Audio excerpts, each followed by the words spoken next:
On va parler ici du Moyen-Âge éthiopien qui sépare l'apogée antique d'Aksum des débuts de l'influence portugaise.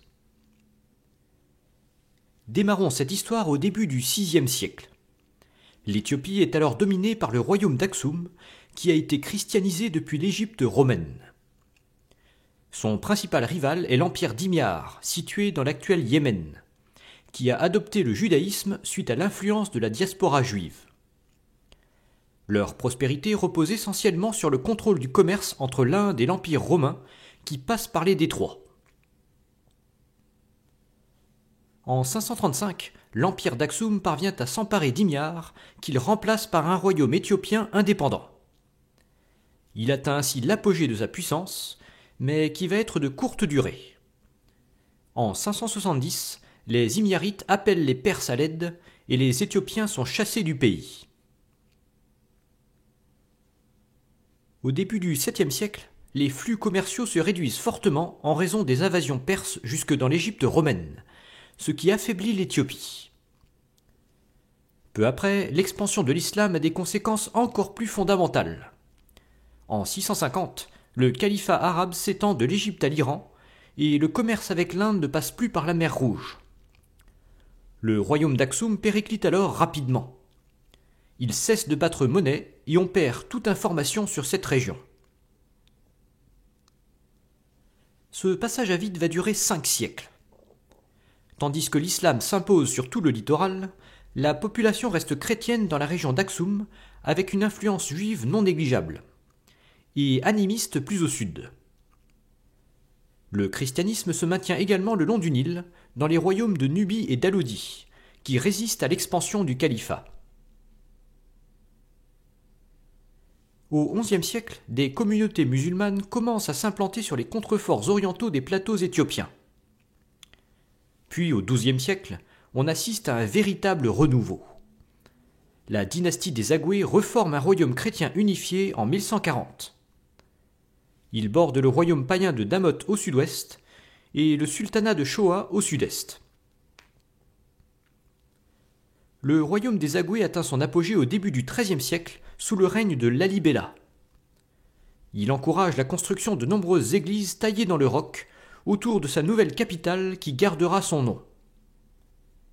Ce renouveau est peut-être favorisé par la fragmentation du califat abbasside, qui redonne du sens au commerce par la mer Rouge.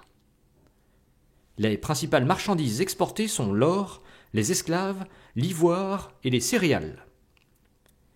Par ailleurs, les gisements de sel sont très abondants dans les régions côtières. Le royaume abrite alors deux principaux peuples sémitiques. Les Guèzes au nord, auxquels appartiennent les Agoué, et qui descendent directement des anciens Aksumites, et les Amaras au sud. En 1270, la dynastie des Agoué est renversée par un chef Amara dissident nommé Yekuno Amlak. Pour asseoir sa légitimité, il se déclare descendant du roi Salomon et de la reine de Saba, et porte le titre de Négus, qu'on traduit par empereur. Il fonde ainsi la dynastie salomonienne, qui subsistera jusqu'au XXe siècle. La cour est alors itinérante et il n'y a pas de capitale. C'est vers cette même époque qu'émerge le sultanat d'Ifat sur la côte, qui s'étend vers l'intérieur aux dépens du Shoa.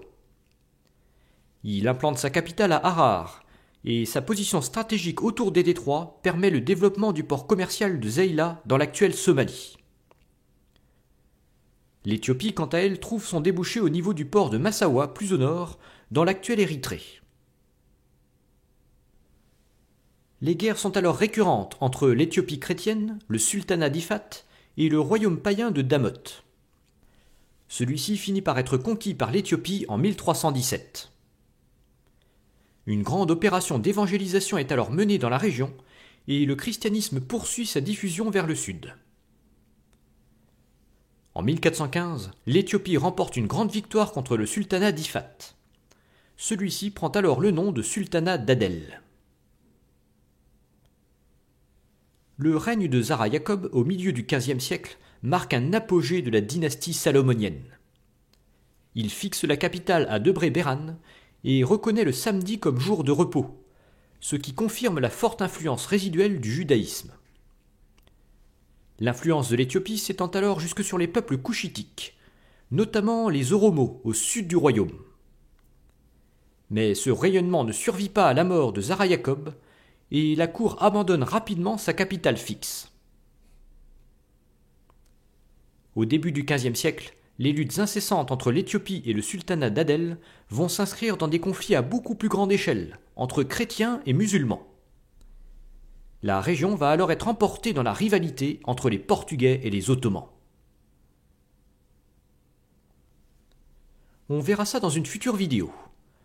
En attendant, on va poursuivre notre tour d'Afrique en allant visiter les grands royaumes précoloniaux du Sahel.